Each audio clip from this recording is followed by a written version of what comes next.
Bienvenidos a una nueva inmersión en lo desconocido, preparados para un viaje al misterio, a los límites de nuestra comprensión. Hoy nos adentramos en un caso que ha fascinado e inquietado a partes iguales a investigadores y aficionados durante décadas, el incidente de Valenzuela de 1965. Un caso emblemático de la ufología, sin duda, no una historia que nos lleva a cuestionarnos lo que queremos saber sobre nuestro lugar en el universo. Exacto, y si lo que hace Valenzuela tan especial, tan único, es la aparente normalidad de su protagonista, Maurice Masse.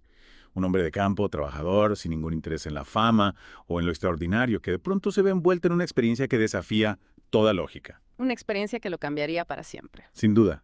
Pero antes de adentrarnos en el corazón del misterio, pongámonos en situación imaginada. Valenzuela, un pequeño pueblo de la Provenza francesa, famoso por sus extensos campos de lavanda, ese aroma inconfundible. Un lugar tranquilo, idílico, difícil imaginar que allí pudiera ocurrir algo tan extraño. Y sin embargo, ocurrió.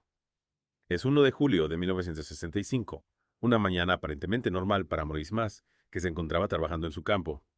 Pero la tranquilidad de ese día se vio truncada por un sonido inusual. Un sonido que no supo identificar. Un zumbido, según algunos relatos. Un sonido metálico, como un motor, pero diferente a todo lo que más se había escuchado antes. Intrigado, Masse levanta la vista y, a escasos metros de él, se encuentra con un objeto posado en el terreno.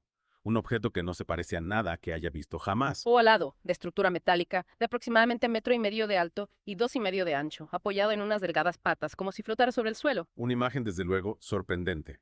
Pero lo que realmente convierte este encuentro en algo extraordinario es la presencia de dos figuras cerca del objeto. Dos figuras humanoides, de aproximadamente 1 metro de altura, con piel pálida, cabezas grandes en proporción a sus cuerpos y vestidos con trajes ajustados como si fueran buzos. Masse, al verse ante tal escena, ¿cómo reaccionó? Miedo. Juani. Sorprendentemente, su primera reacción fue de curiosidad. Intentó acercarse a las figuras, como para comprender mejor qué estaba viendo, pero antes de poder dar muchos pasos, uno de los seres levantó un objeto hacia él.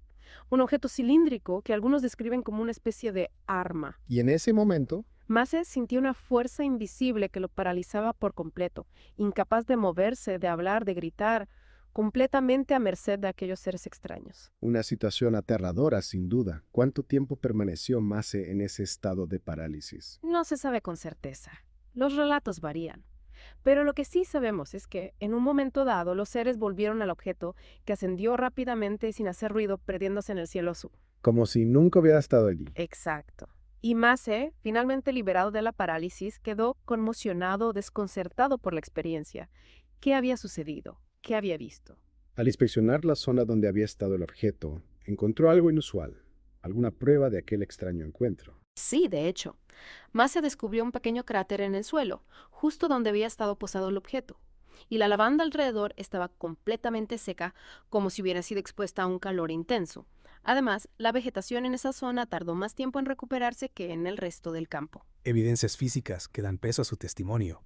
Un testimonio que, por cierto, fue investigado tanto por la gendarmería local como por ufólogos. Así es. Se tomaron muestras del suelo, se analizaron los relatos de Masse, se buscaron explicaciones alternativas. Pero, a pesar de los esfuerzos, no se encontró ninguna explicación concluyente. ¿Qué teorías se han barajado a lo largo de los años para intentar explicar el incidente de Valenzuela? Bueno, algunos sugieren que Masse pudo confundir un avión convencional con un ovni.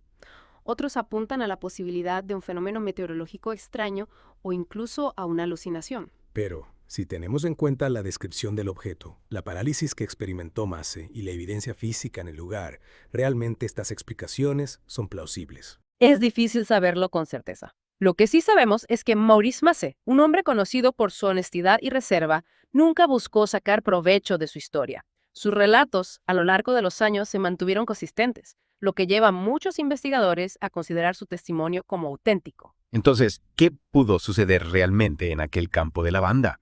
Nos encontramos ante una visita extraterrestre. El incidente de Valenzuela, como muchos otros casos de ufología, nos confronta con los límites de nuestro conocimiento. A pesar de las investigaciones, no existe una respuesta definitiva. Quizás nunca la haya. Pero es precisamente esa incertidumbre, ese misterio sin resolver, lo que hace que este caso siga fascinándonos, siguiendo intrigándonos, décadas después. Un enigma que nos invita a reflexionar sobre la vastedad del universo y las posibilidades que aún desconocemos. Un misterio que quizás algún día podamos desentrañar. Pero hasta entonces, nos queda la historia de Maurice Masse. Un humilde agricultor que, en un día cualquiera, se encontró cara a cara con lo inexplicable. Y que con su testimonio nos abrió una ventana a un mundo de posibilidades que aún estamos intentando comprender. Y con esa reflexión, damos por concluida nuestra inversión en el incidente de Valensole. Un caso que sin duda nos deja con más preguntas que respuestas. ¿Qué piensas tú que sucedió en aquel campo de lavanda? Te invitamos a compartir tus reflexiones sobre este misterio que continúa intrigando a investigadores y aficionados por igual.